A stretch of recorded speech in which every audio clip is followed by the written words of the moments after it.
GTN academy மற்றும் ஹிந்து தமிழ் வழங்கும் UPSC civil service எக்ஸாமுக்கான இணைய வழி கருத்தரங்கு. DGP டாக்டர் சைலேந்திர பாபு மற்றும் டாக்டர் சத்யா கரிகாலன் வழிகாட்டுதலின் கீழ் உங்களது கனவு பதவியை எட்டி பிடியுங்கள்.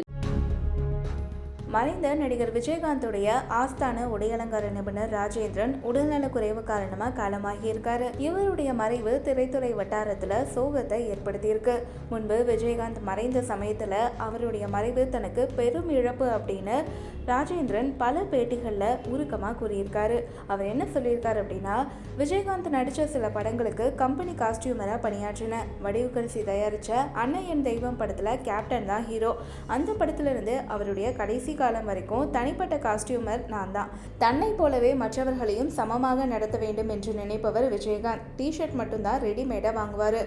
கோட் சூட்ல இருந்து மற்ற அனைத்து உடைகளும் நான் தான் தச்சு கொடுப்பேன். அவர்கிட்ட பணியாற்ற ரொம்பவே விருப்பமா இருக்கும். மிகவும் எளிமையான மனிதர். படப்பிடிப்புல சில முறை என்கிட்ட கோவப்படுவாரு. அதுவும் செல்ல கோபம்தான்.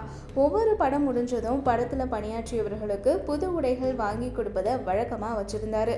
நான் வீடு கட்ட போறேன் அப்படின்னு சொன்னதும் ஒரு தொகையை கையில கொடுத்து இன்னும் வேணும்னா கேளுங்க அப்படின்னு சொன்னாரு. என்னுடைய மகனுக்கும் மகளுக்கும் அவர் தான் திருமணம் நடத்தி வச்சாரு. அந்த நல்ல மனசுக்காரர் மறைவா என் வீட்லயும் துக்கம் கடைப்பிடிக்கிறோம் அப்படின்னு விஜயகாந்த் மறைந்த சமயத்துல ராஜேந்திரன் அவர் குறித்தான நினைவுகளை பகிர்ந்து கொண்டது குறிப்பிடத்தக்கது.